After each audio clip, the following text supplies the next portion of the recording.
Hey, so today in this video, I will talk about Garou and Monster Garou, and I will do a comparison between them both, say what's better about that, and give my personal opinion on who's most likely better. I will do a full showcase, go over their pros and cons, and tell who's more versatile and just better overall. Let's just get straight into it. First, let's do a comparison between them both. But I won't include normal Garou's ultimate mode, because Monster Garou currently doesn't have one.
Hey, I'm the glub. So yay, that's it for the comparison. Let's analyze.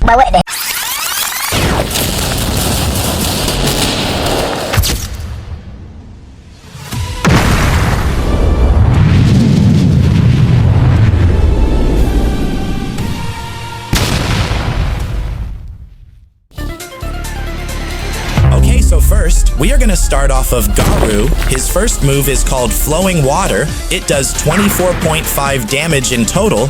It's a close-range move that grants you iframes instantly after activation. Then you do a short burst, and if your hitbox lands on the opponent, you beat up his ass before punching him away into a ragdoll. And it can combo extend if you use the third move, or even into the first move.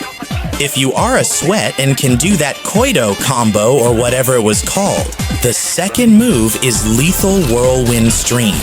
This shit sounds like it's a god level move, but it's just a disrespectful dragon slam. And so what about it?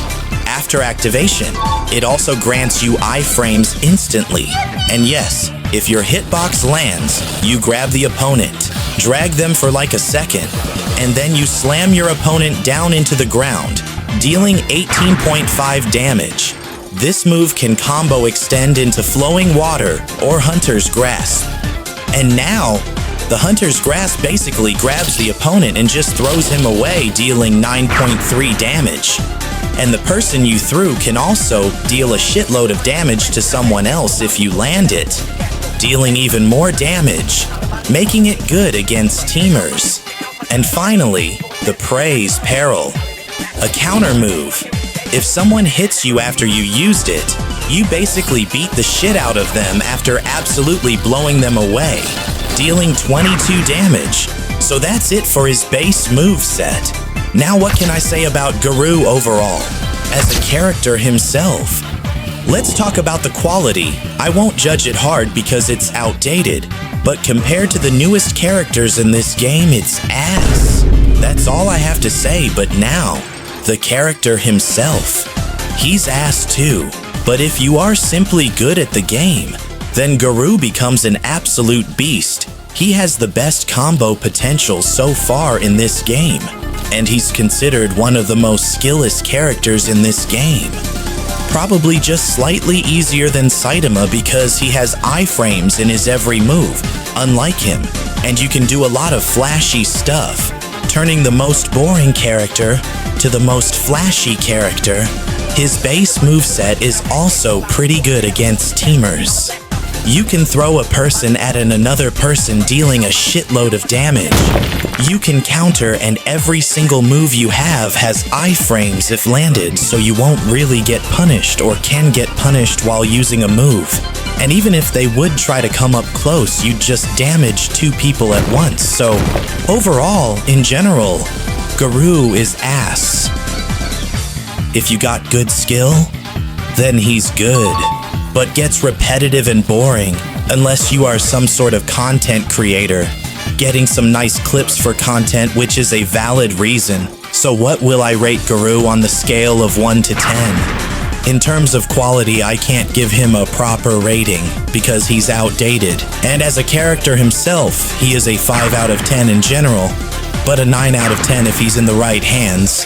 But I am not that much of a TSB player. I play all games casually, honestly, and I honestly started getting a life in general. So you can also give me your opinion. Just don't crash out every nanosecond if I say something you don't perfectly agree with. So in summary, the cons is that he's hard to use, is outdated, can get repetitive and boring depending on your own self.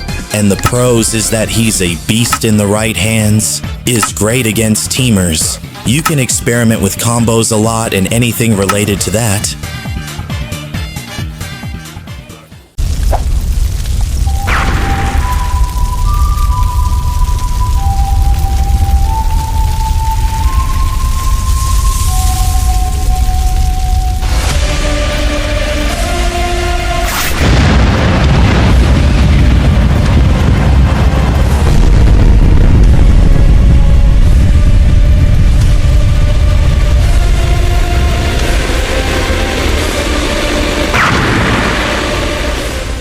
So now, let's talk about Monster Garou. His first move is Doom Dive. You basically leap backwards high into the air if you use it once. After you are fully in the air, you can press twice to quickly do an attack from above. And if you land the attack, then you can use it thrice, allowing you to strike once again, dealing 12.1 damage in total. And if you land it, it can combo extend. This move is pretty good for both mobility, dodging, and combo extending. But it's okay in terms of damage if we're being honest. But this move is mostly just good for combos and mobility. And as I suppose this move is also AoE, if that's how you pronounce it. His second move is Crowd Buster. After a short startup, you go on all fours like a fucking dog, and then you start running pretty quickly, eventually jumping 2 times in short bursts, and then stopping. And if you manage to land the attack when using this move, but not right after, since you can't land the attack after instantly using it, then you grab your opponent and just smack him into the ground 3 times, dealing 18 damage in total. And you can also use Hammer Heal to combo into this move. Or after landing this move, you can just combo it in Doom Dive. So it's a great combination of speed and mobility. Running away if you are low HP, for dodging, doing combos, or if you are against teamers, for example. And it also gives you iframes if you land the attack. This move is honestly perfect. Now let's talk about Hammer Heal. It's a really simple move. You just do a pretty short windup and do a very overpowered kick, sending the opponent flying and dealing 9 damage. So if you want to land Crowd Buster consistently, then this move is just perfect for it. And lastly, there is an air variant for the Hammer Heal. You basically do a kick to send your opponent upwards, and then you do an uppercut by doing a short burst into the air. If the uppercut lands, then you grab the opponent mid-air, and then you spin them around at a very high speed before throwing them away into the ground, dealing 17 damage. This move is good for combos. You can both combo it into Crowd Buster or Doom Dive, and it also gives you iframes when you land the uppercut that grabs the opponent later on. So that's it about Monster Garou's moveset. So now let's talk about him. In terms of quality, well, I personally like this style of animation in the VFX. It looks cool. So yeah, I am personally giving the quality a 9 out of 10. But this opinion is probably variable a lot. But yeah, I do really like it, but now, about the character itself, he's really great. If we really simplify it, then he's basically Garou, but way flashier, mobile, and anything related to that.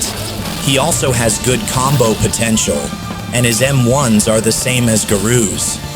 So I am pretty sure you can do all of the exact same techs that people can do with the Garou, just with a different moveset instead.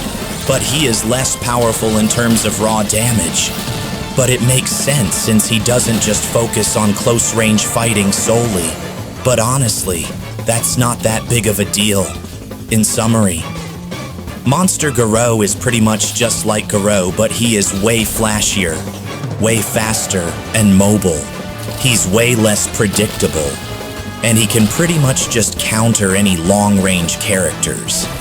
He can dodge any long-ranged attack, most of the time by using Doom Dive, or can come up close by simply using Crowd Buster if the opponent is passive, but that's an example. But he is less powerful in terms of raw strength.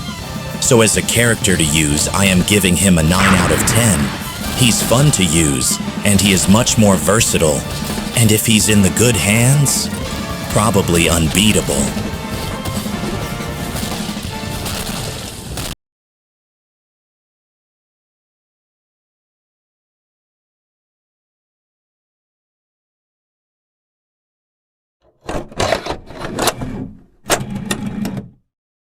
Hey, so, this is a little video I decided to record, and, it's kind of just for myself and my group.